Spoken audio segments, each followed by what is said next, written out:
Well, hello, friends, and welcome to Inside the Chrysalis with your host, Latesha Higgs. You guys see the t-shirt? Check out the t-shirt. Yes. If you want one, make sure you drop in the chat, contact us on Instagram, or follow us and you subscribe, and follow us on YouTube at Inside the Chrysalis. You can also like and follow us on Instagram at Inside the Chrysalis Podcast. And if you have a story that you want to share with us, make sure you email us at insidethechrysalis@gmail.com.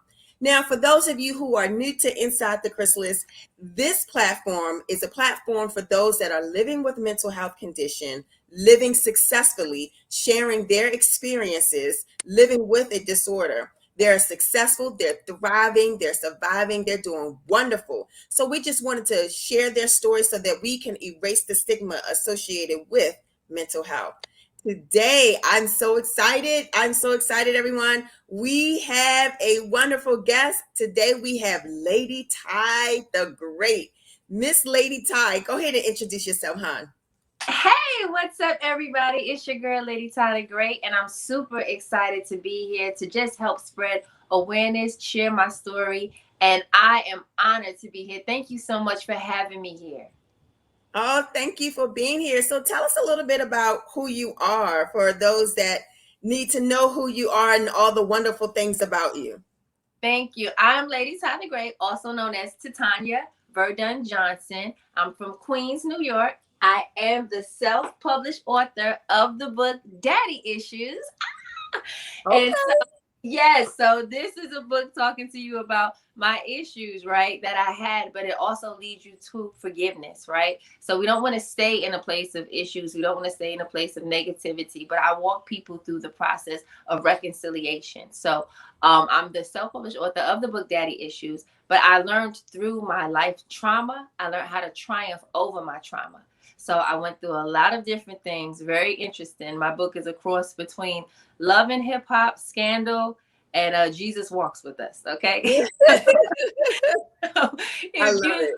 If you're looking for entertainment, healing, all in one, it is all true. I am the testimony that you can survive all kind of fun things, including mental illness. I too have been titled with PSTD, memory loss, depression, and a whole lot of other ABCD, ADDDs.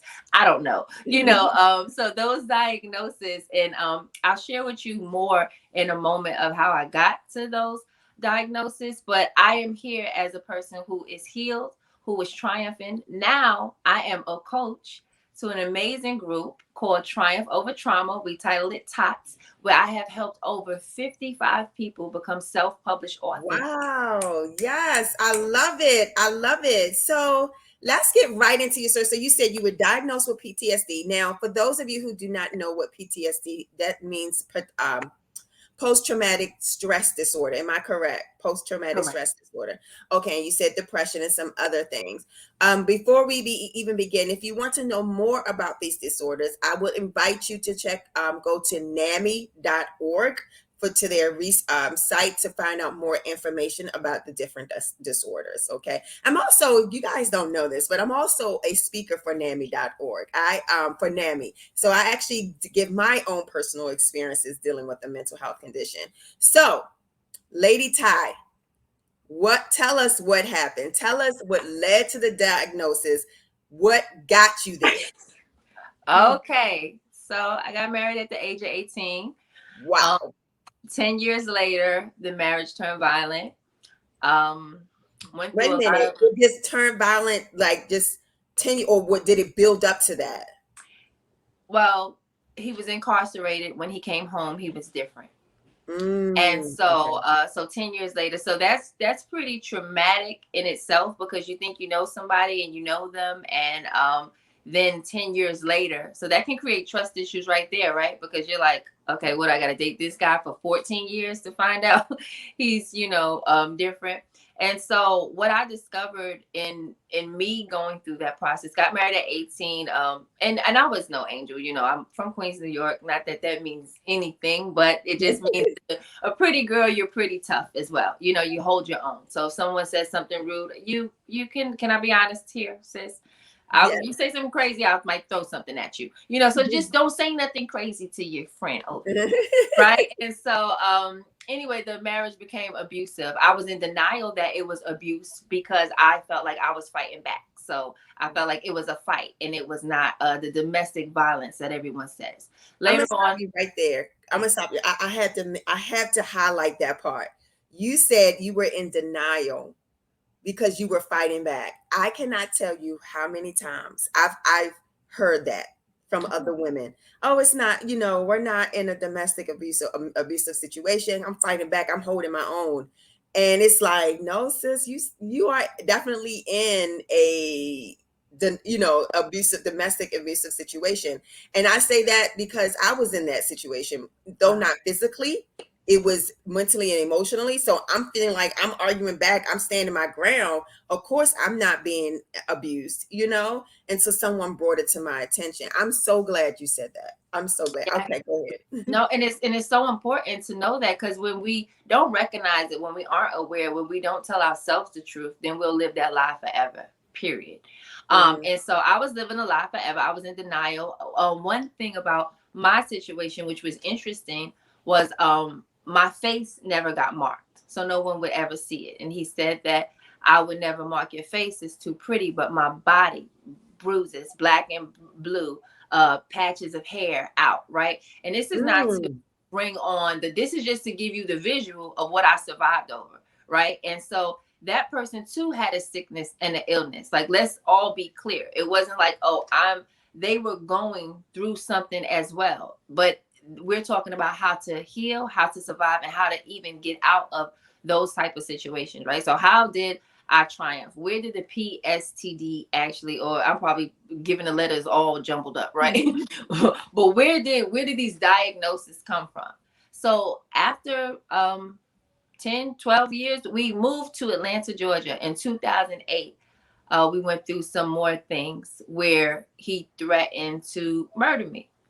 I called the police.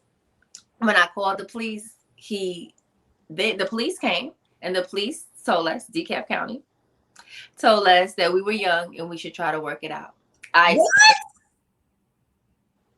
explained to the police, so I told everything. I've never in my life snitched, y'all. Like, that where I'm from, you don't do that, right?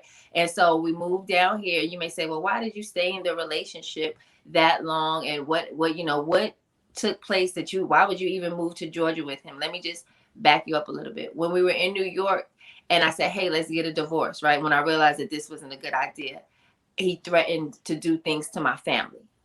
And so during that course, I was like, man, I have to get him away from my family. If we go to another state, then he'll be away from the family. So I was being strategic in what I was doing.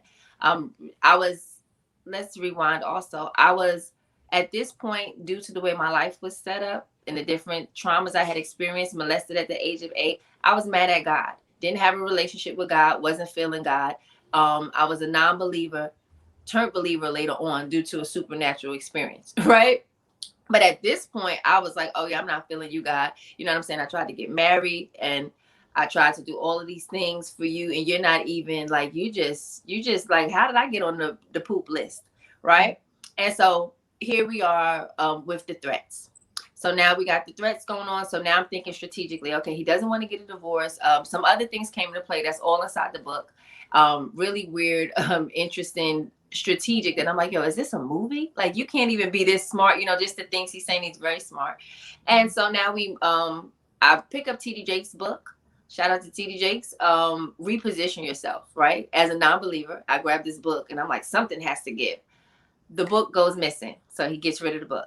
I buy the MP3 players or whatever, the Apple iPods when they first came out. I put the book on the iPod goes missing. So I'm like, okay, wow. But God answered my prayer. That was a prayer by me reaching out, grabbing the book. And what happened?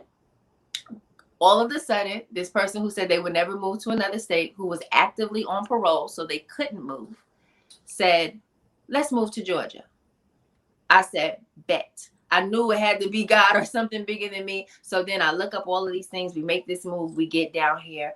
And we're not here longer than 90 days. The fights begin, this and that. And so for the first time, sis, I decided to not fight back. And when I decided to not fight back while I'm being choked, held in the air, I've said it with my choke voice. I can joke now because when you heal from stuff, you can joke about it. But this, if you're in this situation, this is no laughing matter.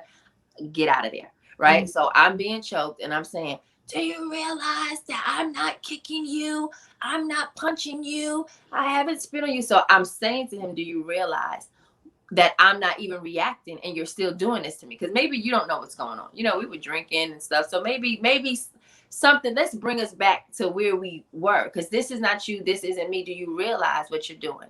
And he said, I said, did you bring us down here to do this? Right? I thought maybe it was different environment that would have changed him a little bit. And he said, man, I would have did this in New York. Then I heard the Holy Spirit from within me say, he was doing that in New York. And I was like, who said that?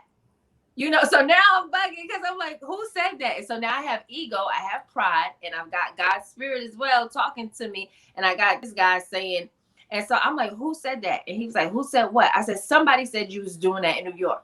And he was like, I told you were going crazy. And I was just, so now my ego is like, oh, he's not going to do that anymore. And I make a decision now to out him. I make a decision that it's him or me. So I'm like, man, how can I kill him? Right. And I'm like, man, I'm going to go to jail for a long time if I'm contemplating this. Then I hear these thoughts, you know, and I just said, can I be frank? I just said, I don't want to be gay. No offense to anybody that's anything. I'm just talking about what I didn't want to do.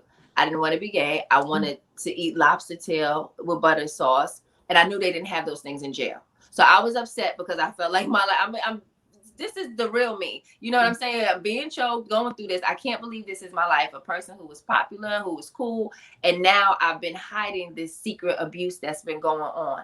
We look like this happy couple to everybody else, but hell is breaking loose at home. And so now I tell the police, we get into this fight. So while I'm being choked, I hear the Holy Spirit. Then I hear this loud thing in between my heads, like a boom to the room, this audible voice sounding like an angry father saying, I'm not making you go to jail. And I'm like, clearly that's not God. God is very late in my life, because where was he when I was 8? Daddy issues, right? Where was he when this? Where was he when that? All of this thing, I'm deciding to kill somebody. And now I said, I'm going crazy for sure, because I'm hearing voices in my head, like whatever. The next day, friends came over. There was a big fight. The big fight took place.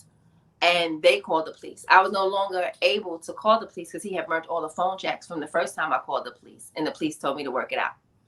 I still can't get over that. Like, you called them for help and they tell you to work it out. Did you guys have children? And if you did, were they seeing this? 2 children saw this. A boy and a girl. And so that's when I made the decision that it had to stop, because I couldn't make the decision for myself. Hear me, somebody that's listening to this message. I didn't have enough in me to make the decision for myself.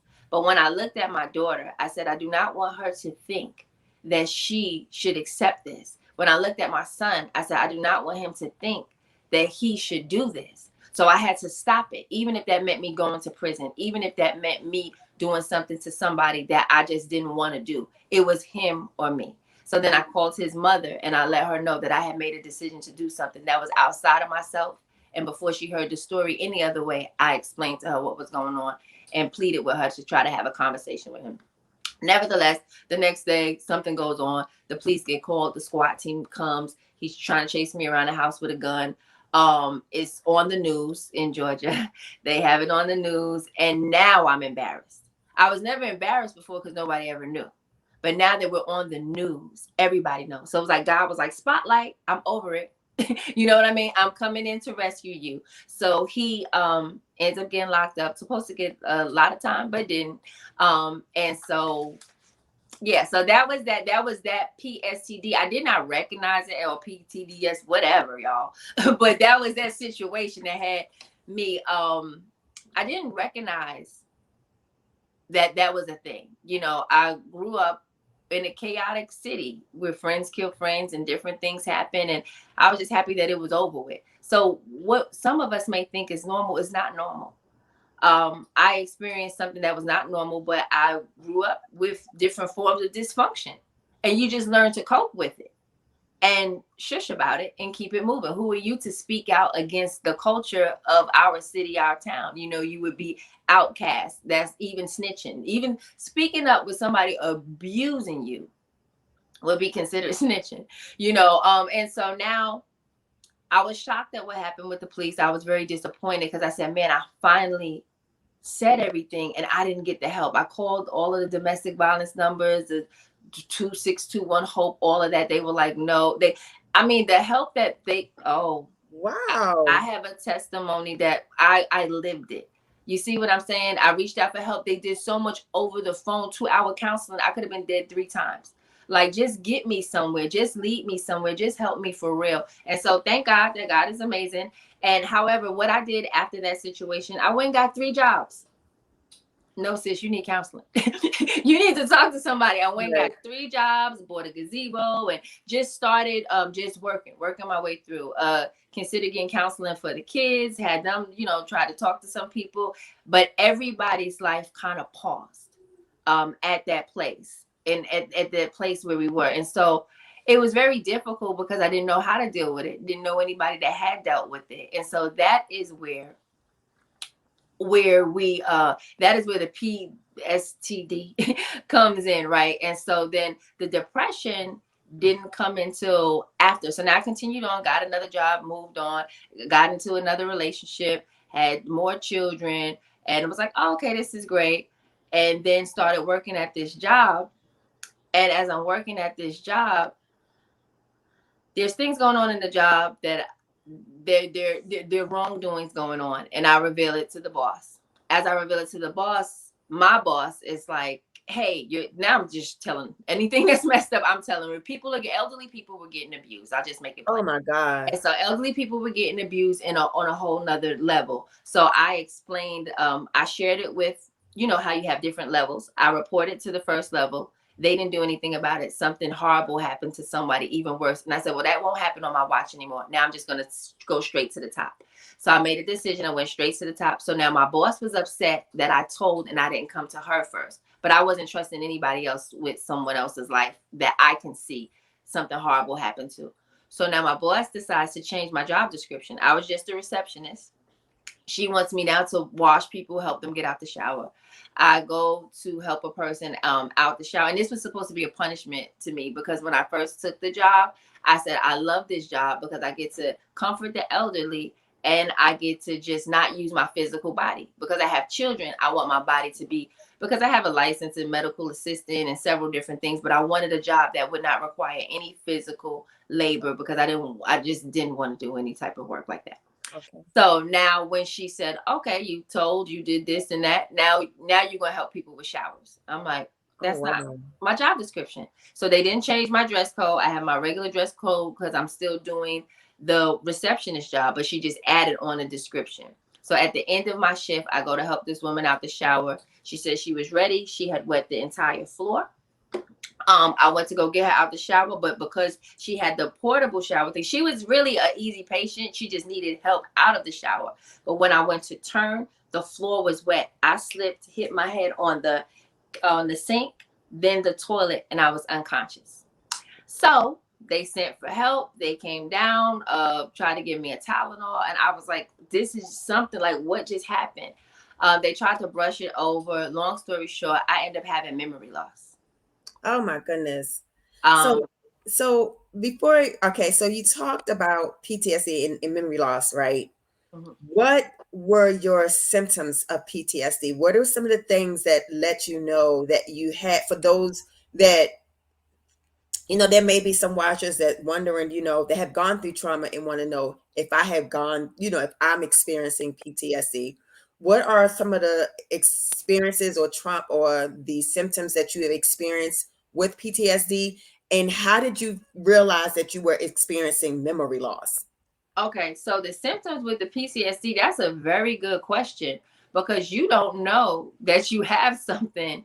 And so especially with the PTSD, like I didn't even know what that was. I was like, whatever with diagnosis, but I began to be so careful with not making other people angry. Like I would now, everything that I would do, I would live in such a caution. I mean, it can be, you're like, is the lighting okay? Is this that? Like, I wouldn't even want any type of problem or argument because I felt like it would go from 0 to 100, right? And so it was a changed behavior in me. That was one thing. But I honestly, sis, didn't know. There were triggers in place that I didn't know, but I felt like the the PD thing was attached to only that relationship.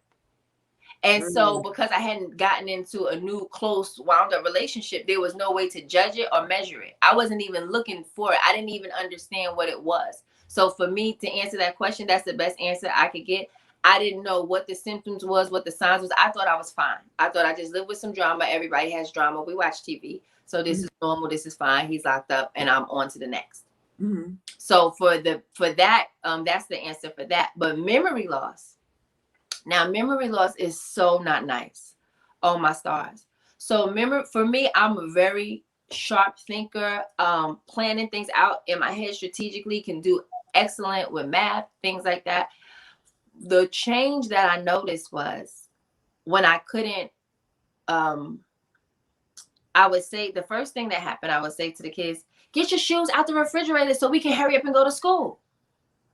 Shoes in the refrigerator? I meant to say closet. Now my words was jumbled. And then I would leave the keys in the car. And I was like, wait a minute. Like I'm trying to get out the cars and drive. Like there were little things that was happening. At first everybody thinks it's slip and fall. Oh, you're trying to get money from the job. Never. Like you know what I mean? Like people just order, oh, she's mad. Like the way that things look. Things are not always what they seem. You need to speak to the people. Like there was no reason. I like that job. I like those old people. I just elderly. I would want nothing more than for people just to do what they're supposed to be doing and be held accountable.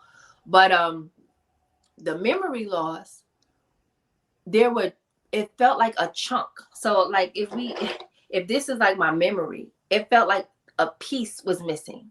Like there were pieces that dots that could not connect.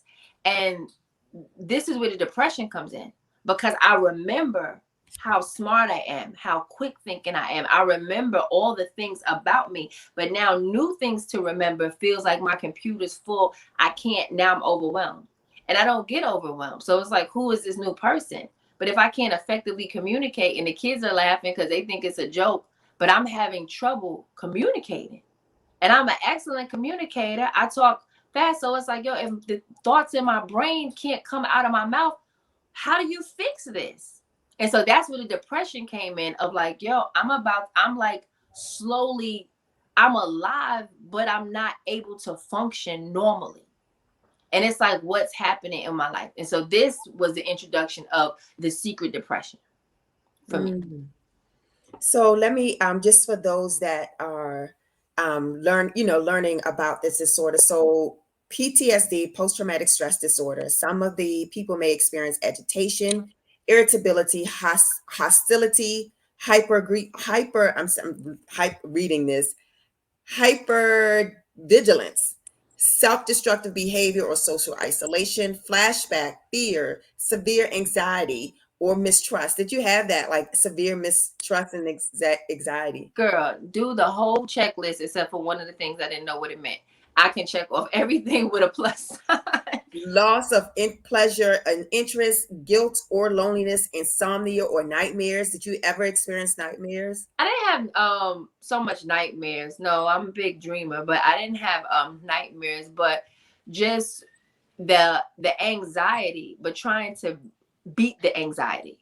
Like very competitive. I was trying to beat the anxiety. So that meant I was trying to do everything perfect, plan it out so anxiety couldn't catch me.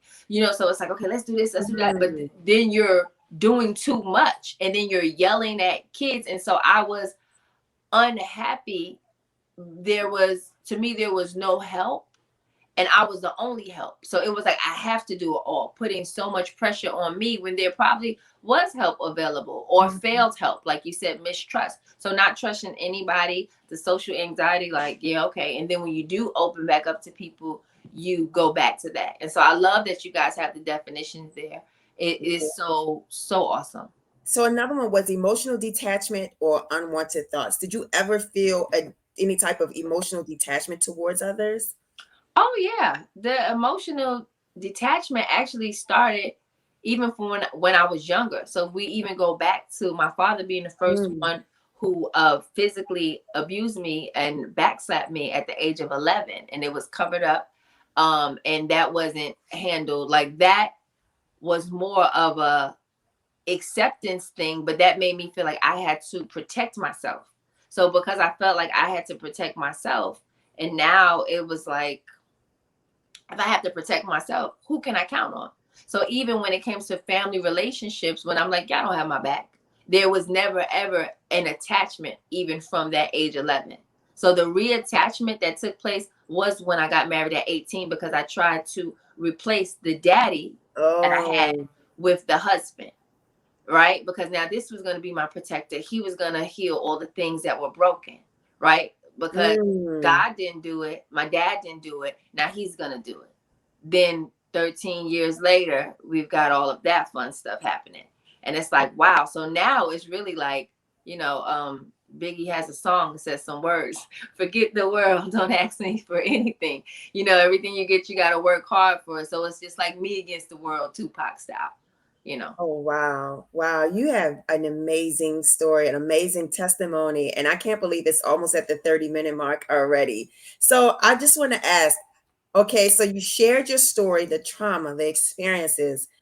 Oh my gosh, you are very strong. So what was the turning point? When did you start getting, what helps you to stay stable? What was the turning point for you to get to that healthy place where you are now? So the turning point for me was at the memory loss and the depression kicking in, and me feeling like I can't believe all of these things is happening. Why is my life crumbling? And me just really fussing with God, right? The God that I didn't believe in, but I knew that he came through because he rescued me. And he, me seeking him. Now I can't go to work. So now I'm like, let me get baptized. Maybe that'll work. See people get dipped in water. So I go to a church one Easter, I get dipped in water. I'm like, I don't really think that worked, and so then I'm like, let me try to read something. I'm reading the Bible. I don't understand what they talk about. Thou art thou, all that, thy. It's not working. And then I hear a voice just begin to talk to me. And I'm just like, okay, if this is God, because now I'm not drinking. I'm not, never mind you, I was doing so many different things that God delivered me from, right? No drugs, right? But just so many like I come from a family of people who having plenty drinks, right? And so God just took the taste out of my mouth one day. Also being molested at a young age, I also had perversion, a spirit of perversion, that God just removed all of that from me. So now here I am. I hear this voice talking to me, and I'm like, okay, I heard this voice talking to me before when I was talking about lobster and butter and going to jail. Now I hear this same voice talking to me again when I kind of think that I was going crazy then, but now I have memory loss and you talking again. So God says to me, I said, if this is God talking, why did my life end up like this? Why did this happen? Why did that? Every question that I had, he answered it. So I said, well, if God honors marriage, why did you allow my marriage to crumble? And then he said, I honor what I put together. You put Wow. I love that. A lot of people think that just because they're married that God put that together. And so I'm so glad you said that, because I got married young too. And then I stayed in that. It wasn't abusive or anything, but I just knew in my mind, I knew this wasn't for me. I just knew it. And I began to do things in the marriage that I shouldn't have, instead of just getting out. And then I got divorced. And I remember someone says, well, God says what he put together, no man can put asunder. And I remember God silenced my heart and said, but I didn't put that together. Sis, I didn't put that together. Let him know. So when God said that to me, I was like, hold up. Like, I'm talking to God, because who else I'm talking to? My memory jacked up. I'm over here. I'm in a situation, right? And so I'm like, well, what happened? And he flashed me back just like a movie and showed me when my ex-husband asked my mother, what do you think if I want to marry your daughter? And she said, young people should wait. And so I tried to give God his scripture back. I said, well, they said in church that you said that, you said that you always provide a way of escape. You didn't provide a way of escape. When he flashed me back to that scene, that was the escape. He said, go to Ephesians chapter 6. Mind you, the Bible that I had, I stole it from a motel because I was trying to find God. So this is my stolen Bible that I opened it back up. I'm like, Ephesians. How do you even spell that? This is God directing me to the scripture. I go to Ephesians chapter 6. It says, children, obey your parents. I'm like, yeah, I got the wrong God talking to me, because I asked you a question about marriage. Why are you telling me about children, obey your parents? He said, no, you asked me about your way of escape. If you would have obeyed your mother and waited, if you would have even waited 2 weeks, 3 weeks, but you got married the next week. Like, God gave me the way of escape. He gave me the instruction, but I did not listen to my mom, waiting. It didn't, and so it was so wonderful. So you asked the question, how did I get to this point? And how I got to this point was my faith grew. Little by little, God began to talk to me. I followed his word, what he told me. So many other things seemed crazy because I was a non-believer turned believer. I had supernatural experiences and I obeyed God all the way. I prayed, I fasted. I didn't happen like that overnight. Remember, he guided me. He ordered my steps. So when he told me to do something, I did it. And I just drowned myself in his word. Seriously. He told me to even pack and go out of the situation I was in, y'all. 2 beautiful cars, 4-bedroom home. Now I have 4 kids, 2 turtles, all of this stuff. And God said, I need you to pack and go like Abraham. I need you to move out of your sin. And I'm like, what you mean? Like, who's Abraham? So then I read Abraham. I'm like, he tried to kill his kid. The guy's like, keep going. He obeyed. He trusted me. So me and my children were without a home for 5 months. We stayed with a friend of mine that I met in the church. I was going to church morning, noon, and night, right? And God even spoke to me there. He says, okay, don't miss ministry trying to do ministry. And so what you have here is I'm extreme. Go from over here to over here. So I went from being hood to super holy. Like, I was holier than Jesus, okay? Like, God was like, stop it, cut it out. And I was like, no, God is this. And he was like, you're doing too much. And no offense to anybody, but he was saying, you're doing exactly what they're doing. I don't need you to gather and get caught in there. I need you to gather and get my people that's out here. This is what I called you to do. So I got caught up in the whole super duper deep church thing, all white, long skirts, everything. You can't listen, right? And I never wanted to get dirty again. And and so that was the thing. But now my ministry is holy hood. The hood people think I'm too holy since I found God. And the holy people think I'm too hood because I'm still me. And so now I created a lane to let people know you can love hip hop, you can love God. There is a balance to this thing. So I was unbalanced for a minute, for a heavy minute. But God brought me back to reality. And so what has helped me was nothing but my faith, even through that process. So that's why you have daddy issues. It teaches people that the relationship with your husband, with your friend, with whoever will not be right unless you get the relationship with God right. He is the one, he's the source, he's the yes. he helped me. And it was that faith that I exercised, and I tried to live off of that faith. But now God is like, no, I need you to work your faith. I need you to write your testimony. I need you to show others that their story matters no matter where they are. So now I help others turn their thoughts into books, their life stories into self-published books to share their testimony, because they are triumphant and they don't have to live in that trauma. Wow, I'm just loving your story. So you talked about, your faith.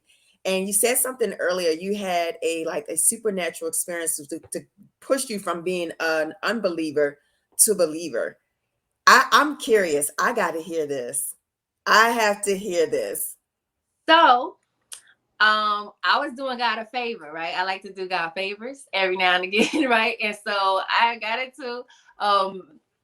I got a little bit of money, and I said, you know what? I'm going to go to this Women That Are Loose, TD Jakes thing. Since I got the book, never finished the book, they're coming to Atlanta. I'll go to this event, right? And that'll be my birthday present to God. Every year I normally turn up, but I'm not going to turn up. I'm going to go to this event. So I go to this event, and, people are speaking in tongues. For me, I have no idea what that means. I'm just hood, just now getting here. God's talking in my head. This whole thing is interesting. And so I'm like, whatever. So the singer gets up and she's singing a nice song. The event was overall nice, but for somebody that's just regular, there were pieces of it that was a bit much. So she's singing and she says, and the doctor said I had cancer. And then TD Jakes lifts his hand and then she falls out. So I'm like, is she going to get up? Like, why did she fall out? He lifted her hand. So I'm just like, okay, you know what? I'm just going to leave now because it looks like everybody's intrigued with this. And this way, if I go now, the parking won't be as bad. So I'm all the way carnal minded, just thinking about parking, ready to go. And so he starts walking around and he's laying hands on people. I'm like, great, everybody's running that way. I'm going to go this way for sure, because they're chasing after him like he's Michael Jackson. So he, some kind of way, ends up in front of me, and he was like, I've been praying for you. I'm praying for you. And I'm like, oh, this man is sweating. And if he think he gonna touch me, like, honey, not with the sweat. So I'm just like, wait a second. I mean, he's sweating. And I'm just like, okay, like, what's going on? I'm like, he gonna be sad because I'm not falling down like these people. Like, they just do this for this big old show. I don't know what this is. He's about to, I hope they don't record this. So I'm doing all that in my hand. And so all I remember is his hand. You heard me. All I remember. His hand coming like this. And then I'm out of my body. I'm looking over the entire arena. I see my body like a woman giving labor that's leaning like this, screaming. Ah! And I'm screaming. You can't even scream how long I'm screaming. So I'm like, wait a minute, am I dead? What's going on? Like, how am I screaming? How am I seeing myself? What is happening? Right? And so God says, my daughter, even in the spirit, you gonna question me? And I was like, oh, I said, that's the voice. And so now I'm like, that's whoa. Wait a minute. So I'm shook. Now I'm shook. I don't even know where I'm at, but I'm just like, oh my God, I'm in the air somewhere. I don't know. But I see me down there, and he's like, my daughter. So like, that's God. That's your dad. Like, daughter. So he's like, even in the spirit, you gonna question me? And I'm like, okay, like, why am I screaming? Right? It still asks a question. So y'all pray for me. So I'm like, why am I screaming? Like, and you can't even scream that long. Like, am I dead? And he's like, you're not screaming. I'm getting something out of you. And I was like, what you getting out of me? Like, I'm nice. I feed the homeless. This is the exact conversation. I'm nice. I feed the homeless. You know what I'm saying? I got a good heart. He said anger, resentment, depression, hurt. He listed all of the spirits, and then it no longer began to sound like a scream. Do y'all remember the movie Ghost? When the little shadows was on the floor and it's like, that horrible sound? Oh, that's what it began to sound like. It began to sound, and I was like, oh my goodness. So it was going, and like it was going, and I began to hear like the evilness. And then he says, so I asked another question. I guess God was done with me. And then whoof, I went back, right? And so now I'm back and I felt the jolt. And then I came back and I'm in my body and I'm like, yo. And he was like, I'm giving you a gift. I'll let you know what it's for later. And it was like a sun, like a big old ball or something, like a star. And it entered in the back of my head.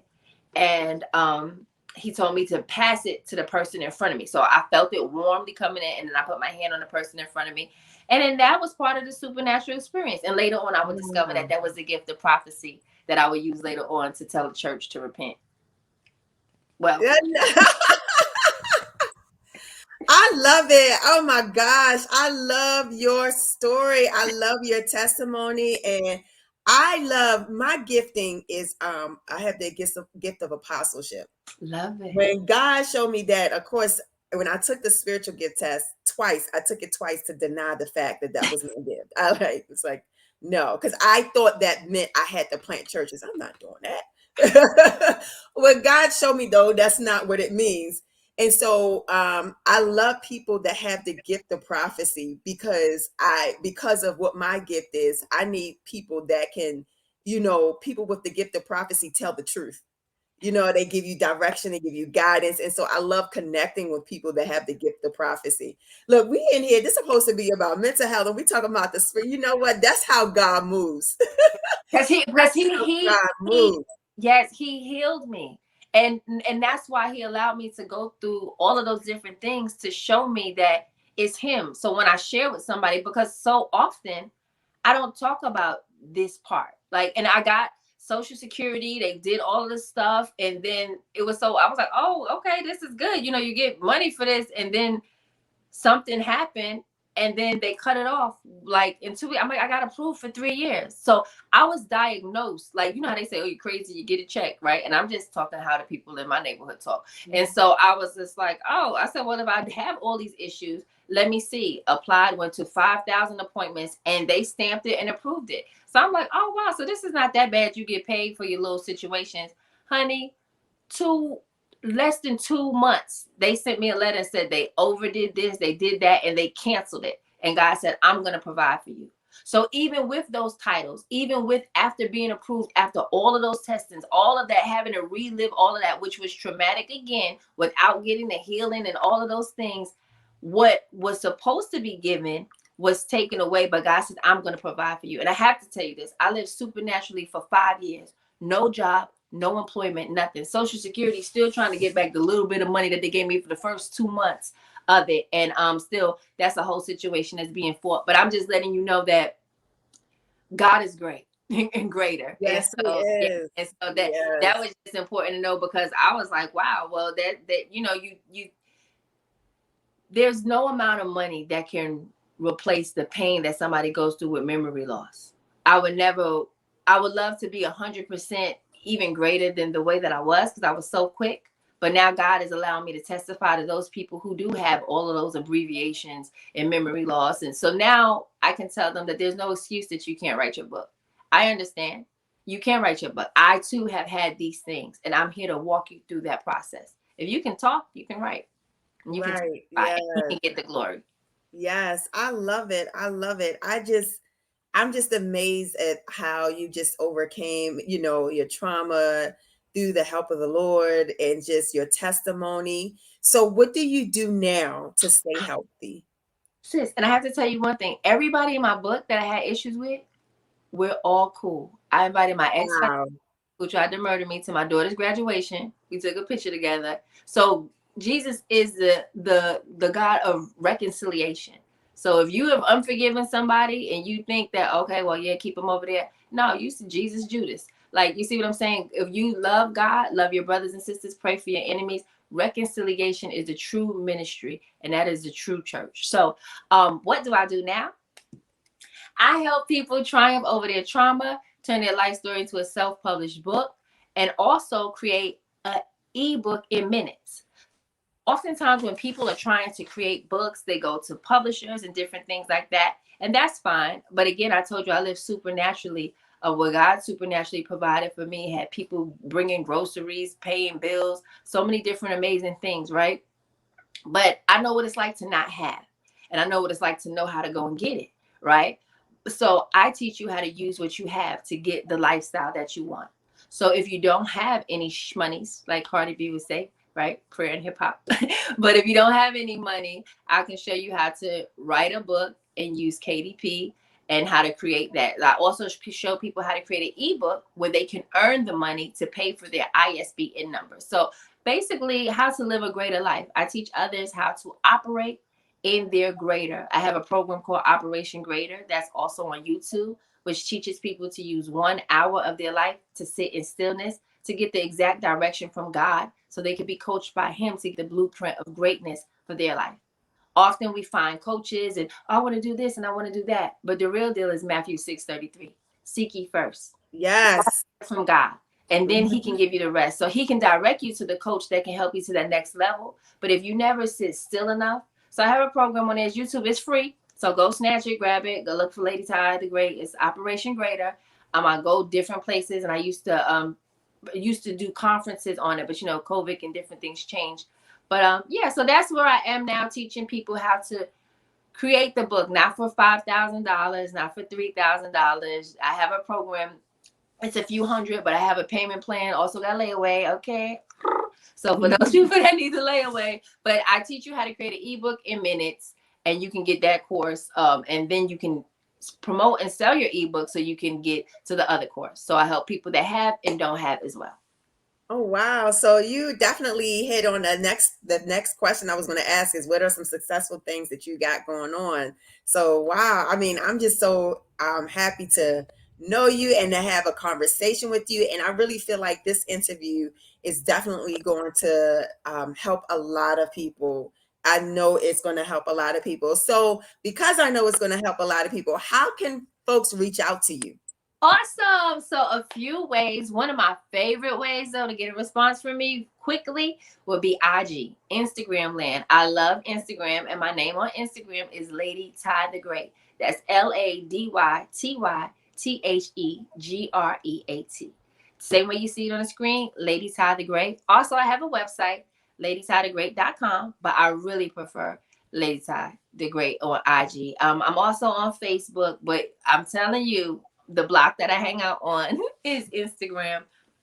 Excuse me. And I'm just so excited and honored to be here. And it has been less than a year since I launched my writers program, and there's been over 55 people who have successfully became self-published authors. And this weekend, oh, I forgot to tell you, this weekend we just did our first writers retreat. Oh, one more great thing. Okay, so I went through all of these amazing things, right?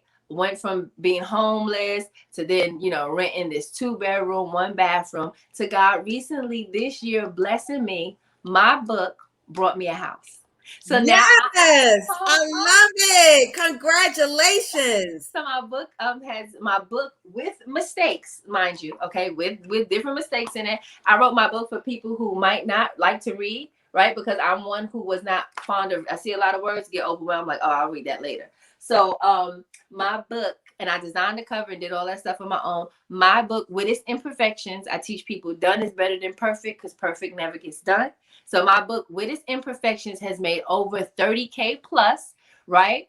Wow. And now my coaching program has made over 10K. And now I'm the proud homeowner of this beautiful home, 3 bathrooms, 4 bedrooms, a yard space, trampoline, all this great stuff. So God has restored everything that was once stripped from me. And so I'm so grateful. He literally gave you beauty for ashes. He literally gave you that scripture, beauty for ashes. Yes. This weekend, I invited, because I have the authors group, teach them how to write their book, right?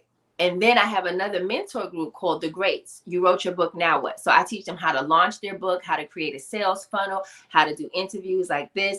And we had a writer's retreat. So we gathered with all of the greats. Only 2 were missing. One had an anniversary and one had work. But over 19 people gathered here in my home. We had a chef come out and cook. We did brunch, books, and barbecue. We had a guest speaker, Kurt the Connector. It was so amazing. We did confidence, content, and cash flow. We went over so many things, and it was absolutely amazing to see faces, but for them to actually execute. Because everyone that creates a book in my group, when you graduate, they create a Facebook group, they do their community, they create their podcast. I push them to their greatest limit, and there's no limit, because greater is He that is in me than he that is in this world. And we can do all things through Christ. So so that was one of the biggest things for me, to have an event. And I was like, well, God, where do you want me to have it? And He was like, in this home, because I want them to see that this is going to be them. Their book can get them a home. And so that's amazing. That's amazing. This has been an amazing interview.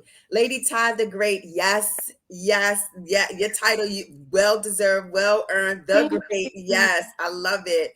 We definitely going to have you back out here again. And I'm looking forward to doing more things with you. I would love to. I mean, just your testimony is just amazing and inspirational. So we're going to wrap it up right here, guys. Remember, you can find Lady Ty the Great on Instagram. That is where she said she is more likely to respond. So hit her up on Instagram at Lady Ty the Great. Also, please share. Yes, hit the like button. Get us up in the algorithm, guys. Share our YouTube, this video on your Facebook, social media, whatever. Just share it. Share, and subscribe to our YouTube channel. You can also follow us on Instagram at Inside the Chrysalis Podcast. And if you have an amazing story that you want to share, make sure you email us at insidethechrysalis@gmail.com. This has been an amazing